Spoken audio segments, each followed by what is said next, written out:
2023, malheureusement, qui après, on n'a pas pu obtenir, mais quand même, on arrivait deuxième. Aujourd'hui, il y a eu des évolutions, il y a eu de l'amendement, on voit un changement qui est en cours, et ce changement a payé de par notre engagement, par notre rigueur dans l'organisation, parce qu'à un moment donné, nous, on devait juste faire la semaine du numérique.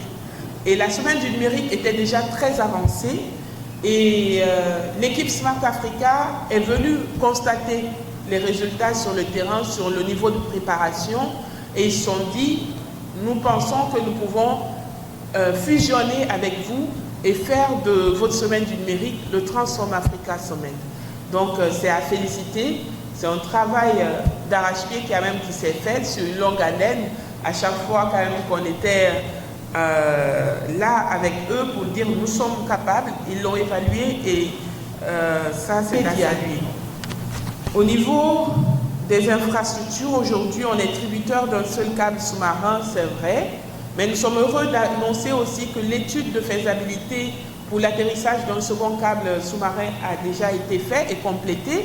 La Guinée a quand même eu différents choix et nous sommes allés vers un choix de câble sous-marin. Le financement est obtenu. Il faut quand même savoir, au-delà de tout, on a une entité qu'on appelle le régulateur aujourd'hui qui est en charge des postes et télécommunications, qui s'assure de veiller sur l'intérêt des usagers. Et quand on va vers l'intelligence artificielle, on va vers une grosse consommation de données qu'on produit, de données qui peuvent être produites aussi. Et aujourd'hui, la Guinée est en train, nous avons soumis une loi sur la protection des données à caractère personnel, une loi qui va plus loin et qui va aussi veiller à encadrer toute cette sphère qui visera l'atteinte de cet objectif de protection des données à caractère personnel. Et dans cette loi, nous envisageons la mise en place d'une autorité qui sera en charge de la protection de données, qui va veiller sur comment les données sont produites, comment elles sont utilisées, qui y a accès et qui va vraiment s'assurer, être la police, voilà, de contrôle du traitement de ces données. Donc, il y a des choses qui sont en train d'être faites. Aujourd'hui, nous avons l'ANSSI aussi, qui est là, et qui s'assure quand même que l'ensemble des systèmes d'information de l'État et de ceux qui détiennent des données critiques respectent un certain nombre de règles,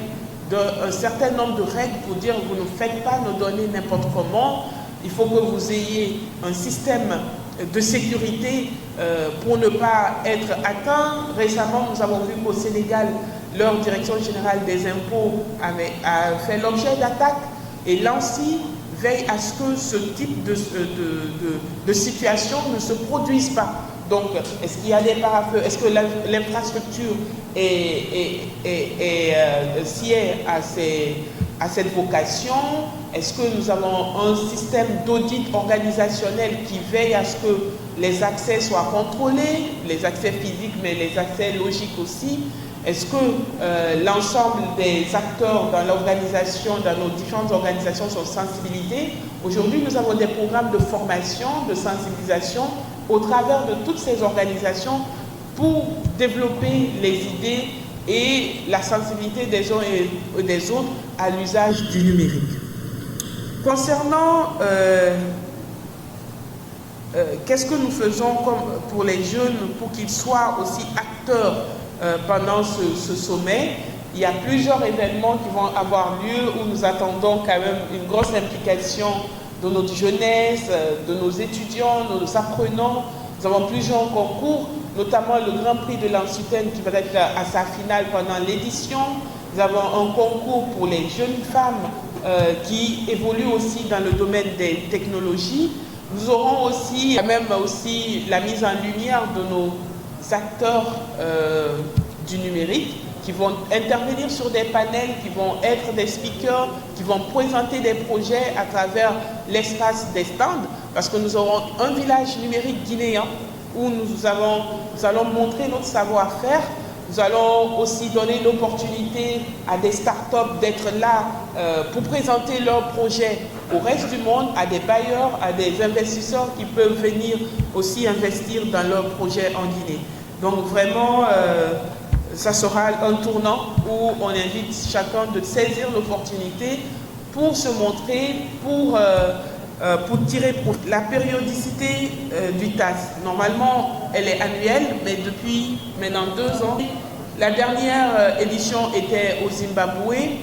La prochaine édition devait se tenir au Kenya, mais pour des raisons politiques, ça n'a pas pu se tenir. Ensuite, ça devait se tenir au Rwanda. Malheureusement, il y a eu des contretemps.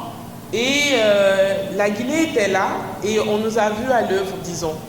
Qu'est-ce qui a prévalu? Je pense qu'il y a eu plusieurs d'entre nous ici, autour de la table, qui ont fait le plaidoyer pour dire, écoutez, la Guinée peut accueillir. Il y a aussi cette vision qu'on donne au reste du monde aujourd'hui. La Guinée est en pleine transformation, ça il ne faut pas se mentir. La Guinée est dans un boom économique. On a quand même récemment, vous avez tous relayé, la Guinée a été quand même avec une notation inaugurale de B+, au niveau de son économie, ce n'est pas rien. Le projet Simandou reste quand même un projet majeur pour le continent qui va impacter l'économie internationale, mais surtout l'économie continentale. Et pour ce qui se passe, chacun se dit, il y a quelque chose qui se passe en Guinée. Et il y a une politique quand même de réforme que le gouvernement met en place, que chacun est en train de voir qu'il y a une révolution qui se passe. Quand il y a un tel choix, ça ne se limite pas seulement à la volonté du secteur du numérique.